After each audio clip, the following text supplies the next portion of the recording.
ზღვის ვარსკვლავები არიან რადიალური სიმეტრიის მქონე ცხოველები. მაგრამ აღმოჩნდა, რომ მათი ლარვა თურმე არის ძალიან მოძრავი და მას ახასიათებს ბილატერალური სიმეტრია. აი თქვენ ხედავთ ლარვას, რომლის სხეულზე შეგვიძლია გავატაროთ სიმეტრიის მხოლოდ ერთი ხაზი. დასრულ ზღვის ვარსკვლავს, რომელსაც ჩვეულებრივ სხივური სიმეტრია, ანუ რადიალური სიმეტრია ახასიათებს. ეს რაზე მოწმობს, რომ ოდესღაც შესაძლებელია ზღვის ვარსკვლავები იყვნენ ბევრად უფრო მოძრავი და შედარებით უფრო რთული ორგანიზაციის მქონე ცხოველები, შემდეგ ნაკლებად მოძრავ ცხოვრების ნირზე, აი სკერულ ცხოვრების ნირზე გადასვლასთან დაკავშირებით, მათ თანდათანობით ისევ შეიძინეს რადიალური სიმეტრია, რაც პრიმიტიულობის ნიშანია. ძალიან საინტერესო შინაგანი ჩონჩხი აქვს ამ ცხოველებს. ეს არის ფაქტიურად წყლის არხების სისტემა, ჰიდროვასკულარული სისტემა, ანუ ამბულაკრალური სისტემა. რა არის ეს? ეს არის ცენტრალური რგოლოვანი არხი, წარმოიდგინეთ, რომლისგანაც გამოდის აი ესეთი რადიალური არხები. რადიალური არხები თან დაკავშირებული არის აი ბოლქვისებური გაფართოებები, ხედავთ თქვენ, მათ ამპულები ეწოდებათ და ამ ამპულებს აქვთ ესეთი ფეხაკები, რომელსაც მილაკოვანი ფეხაკები ეწოდება.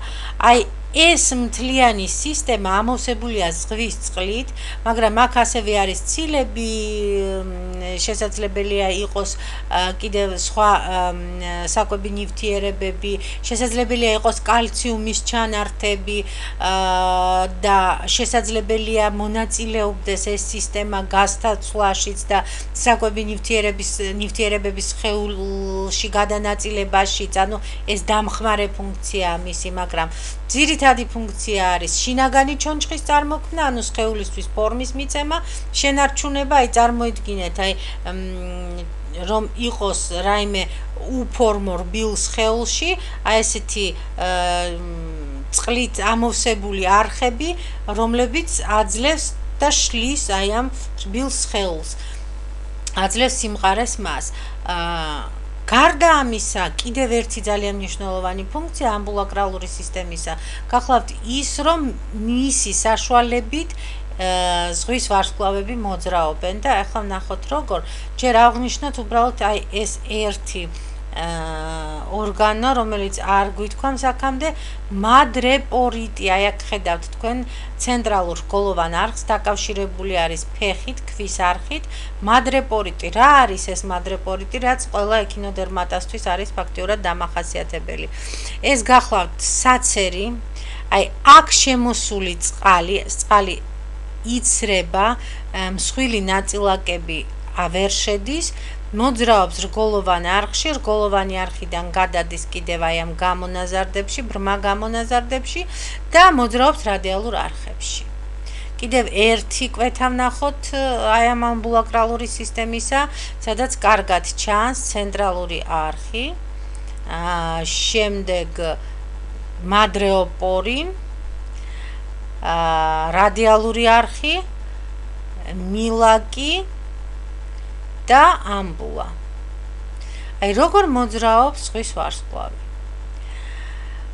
ესე იგი, ამბულაში ხდება წყალი რადიალური არხიდან, მაგრამ ის არ ბრუნდება ამ არხში, რატომ? რომ აქ არის სარქველი და მას შეუძლია მოძრაობა მილაკოვან ფეხში. მილაკოვან ფეხში, როდესაც ჩადის ეს წყალი, ამპულის კუნთების შეკუმშვის საშუალებით, აი წარმოიდგინეთ, ბურთი შეიკუმშა და წყალი გასტყორცნა მილაკოვან ფეხში. მილაკოვანი ფეხი გაიწელა. აი როგორც რაიმე აი ბუშტში რო ჩაასხათ წყალი და გაიწელება, ხო? აი ესე გაიწელა ეს მილაკოვანი ფეხი. მილაკოვანი ფეხის გაწელვა შეკუმშვით ხდება გადაადგილება ცხოველისა. გარდა ამისა, მილაკოვანი ფეხი მთავრდება მისაწოვრით. აი, ხედავთ თქვენ აქ მისაწოვარს. და მილაკოვანი ფეხის ბოლოს არის ლორწოს გამომყოფი ჯირკვალი, რომელიც თითქოს და წებოს ფუნქციას ასრულებს. ანუ თუ ზღვის ვარსკვლავს უნდა მიემაგროს სუბსტრატს. ის გამოწელავს ამ მილაკოვან ფეხს, მისაწოვრით მიემაგრება სუბსტრატს და ლორწოვანი ჯირკვლის გამონაყოფით კიდევ უფრო ამყარებს, ესე იგი, ამ მიმაგრებას. აღმოჩნდა, რომ თითოეულ მილაკს შეუძლია აწიოს 29 გრამი ტვირთი. აი თითოეულ ამ მილაკოვან ფეხს. ეხლა წარმოიდგინეთ, რამხელა მიწოვის ძალა შეიძლება განავითაროს მთლიანად ზღვის ვარსკვლავმა. რაში ჭირდება მას ეს? იგი ბინადრობს როგორც წესი მიქცევა-მოქცევის ზოლში. იმისათვის, რომ წყალმა არ წაიღოს, თქვათ, ხელსაყრელი პირობების გარემოდან, არ გადაიტანოს არახელსაყრელი პირობების მქონე გარემოში, ის მიეწოვება ამ თავისი მისაწოვრის საშუალებით, იმდენად, რომ მისი მოძრობა ძალიან რთული არის. გარდა ამისა, ამ მისაწოვრებს იყენებს, ამ მილაკოვან ფეხებს იყენებს ასევე მსხვერპლზე მიწოვისათვის. იგი მტაცებელი ცხოველია, იკვებება კიბოსნაირებით, სხვა ზღვის ვარსკვლავებით, ზღვის ზღარბებით, ზღვის კიტრებით, ანუ ჰოლოთურიებით და მოლუსკებით. და ხშირად მიეწოვება იმ თავისი პატარა ფეხაკებით მოლუსკის ნიჟარას და მაგრდება ასე მის სხეულზე. მოდით ვნახოთ, როგორ გადაადგილდება ზღვის ვარსკვლავი. აი თქვენ ხედავთ, როგორ არის გადაღებული ეს შუშაზე მოძრაობს, აი შუშაზე აწებებს თავის მისაწოვრებს და ქვემოდან არის იგი გადაღებული. როგორი აგებულება აქვს ზღვის ვარსკვლავებს? აი მთელი მისი შინაგანი ორგანოები, როგორც თქვენ ხედავთ, რადიალურად სხივებად არის მოთავსებული. ზემოდან ყვითელი, აი ეს პირველი, გახლავთ პილორული კუჭი. პილორულ კუჭში რა ხდება? პილორული კუჭი ეს არის კუჭი, სადაც გამოიყოფა საჭმლის მომნელებელი ფერმენტები. ასევე საჭმლის მომნელებელი ფერმენტები გამოიყოფა პილორულ ნაწლავებში. ესენი ასინთეზირებენ საჭმლის მომნელებელ ფერმენტებს, გამოიყენებიან აი ეს გამონაზარდები, როგორც საკვები ნივთიერების საცავები. დამარაგება ხდება აქ საკვები ნივთიერების. აი პილორული კუჭზე მოთავსებული არის ნაწლავი, ეს პატარა ზომის ნაწლავი და რომელიც მთავრდება ანუსით. აქედან გამოდის საჭმლის მონელების შედეგად დარჩენილი ნივთიერებები. ნაწლავთან არის მიერთებული რექტალური ჯირკვლები, რომელიც გამრავლების დროს ფიქრობენ, რომ გამოიყენება, ხოლო პილორული კუჭის ქვემოთ განთავსებულია აი ესეთი ვარდისფერი ყვავილივით, ეს გახლავთ კარდიალური კუჭი.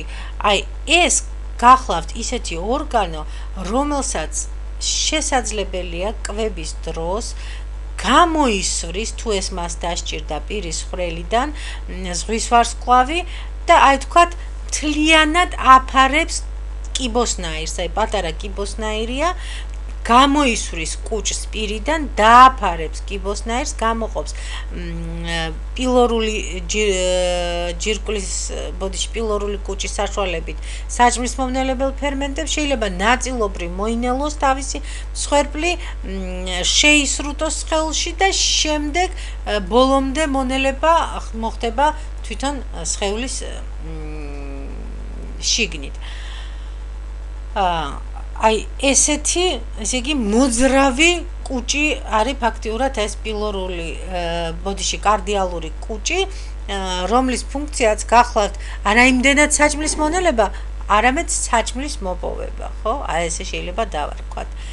ნაცრისფერ გამონაზარდებს ხედავთ თქვენ, ეს გახლავთ გონადები, ბოდიში სასქესო ჯირკვლები, ზღვის ვარსკვლავები გახლავთ განსხვავებულსქესიანი ცხოველები,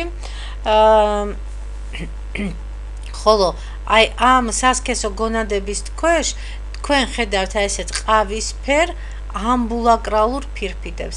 ეს გახლავთ ფაქტიურად საყრდენი ამბულაკრალური სისტემისათვის. ასევე აი კუჭთან ხედავთ გამონაზარდს, ეს გახლავთ მადრეპორიტი თავისი ქვის არხის ფეხით, რომელიც უერთდება ცენტრალურ რგოლოვან არხს. აი როგორ იკვებება ზღვის ვარსკვლავი? აი ამ კადრებზე თქვენ ხედავთ თუ როგორ იკვებება ზღვის ვარსკვლავი, აი ესეთი უცნაური, თითქოს უჩვეულო არსებებით, რომელთაც ყვება არც თუ ისე ადვილი უნდა იყოს. ეს გახლავთ ზღვის ღარბები თავისი ეკლოვანი გამონაზარდებით, მაგრამ რადგან ზღვის ვარსკვლავის სხეული დაფარული არის გარეგანი ჩონჩხით, სწორედ ეს გახლავთ გარეგანი კალციუმისგან შემდგარი კალციუმის კარბონატისგან, ზოგჯერ აქ მაგნიუმის მარილებით შედის ჩონჩხი და ასევე დაფარული არის კანით, რომელშიც არის შემაერთებელქსოვილოვანი გარსი, ძალიან მყარი. ამიტომ ამისი კანი ფაქტიურად გაუმტარია ზღვის ვარსკვლავის ზღვის ზღარბის ეკლებისთვის და ვერ აზიანებს ზღვის ვარსკვლავის ეკლები, ზღვის ზღარბის ბოდიში კიდევ ერთხელ ზღვის ზღარბის ეკლები ვერ აზიანებს ზღვის ვარსკვლავის სხეულს. ის გამოისვრის თავის კარდიალურ კუჭს დააფარებს ზღვის ვარსკვლავს. აი თქვენ ხედავთ, მოქცეული ყავს ზღვის ვარსკვლავი. რაც შეეხება ცელომს, აი სად აქვს ცელომი და როგორ აქვს ცელომი განლაგებული ზღვის ვარსკვლავს. როდესაც ჩვენ ცელომის განვითარებას სწავლობდით, თქვით რომ ზოგიერთ ორგანიზმებში ცელომის შესაძლებელია არ შეგვხვდეს მთლიან ღრუთ და რაც უფრო მაღალ განვითარებულია ორგანიზმი, მით უფრო მეტად ცელომი აქ წარმოდგენილია კამერების სახით.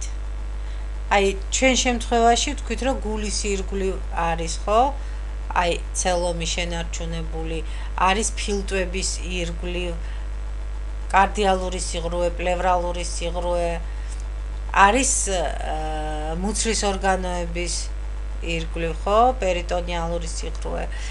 და აქ ცელომი შენარჩუნებულია 4 კომპარტმენტის, 4 კამერის სახით. ეს გახლავთ პერივისცერალური ცელომი, ანუ ცელომი, რომელიც გარს შემორტყმულია შინაგან ორგანოებს, გახლავთ ამბულაკრალური სისტემა, ანუ ეს ფაქტიურად ცელომი არის, რომელიც დამყარებული ამ ამბულაკრალურ ფირფიტებზე, ჰემალური სისტემა განლაგებულია ამბულაკრალური სისტემის ქვემოთ და ზუსტად ესეთი რადიალური გამონაზარდების სახით ამ გამოფენილია ღრუბლოვანი ქსოვილით და მისი ფუნქცია გახლავთ ისევე როგორც სისხლის მიმოქცევის ფუნქცია, ჟანგბადის მიწოდება და ნახშირორჟანგის სხეულიდან გამოტანა, თუმცა ამაში ჩართულია ამბულაკრალური სისტემაც. პერიჰემალური სისტემა, ანუ მესამე ცელომის ნაწილი მოთავსებულია ჰემალური სისტემის გვერდზე, როგორც აი ამ ჰემალური სისტემის გამონაზარდები, აი თითქოს პარკებიო.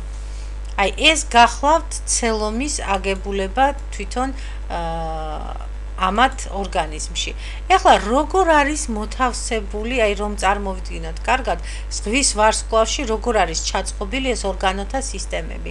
საჭმლის მომნელებელი შრე გახლავთ კანის ქვეშ, ანუ როგორც კი გარეგან ჩონჩხს და კანს მოვაშორებთ ჩვენ ზღვის ვარსკვლავს, შემდეგ მოდის საჭმლის მომნელებელი შრის ქვემოთ, აი ეს ნახეთ ხო ჩვენ, აი ეს ფაქტიურად ჩვენ ახლა ზემოდან უყურებთ საჭმლის მომნელებელ შრეს, სისტემის შრეს.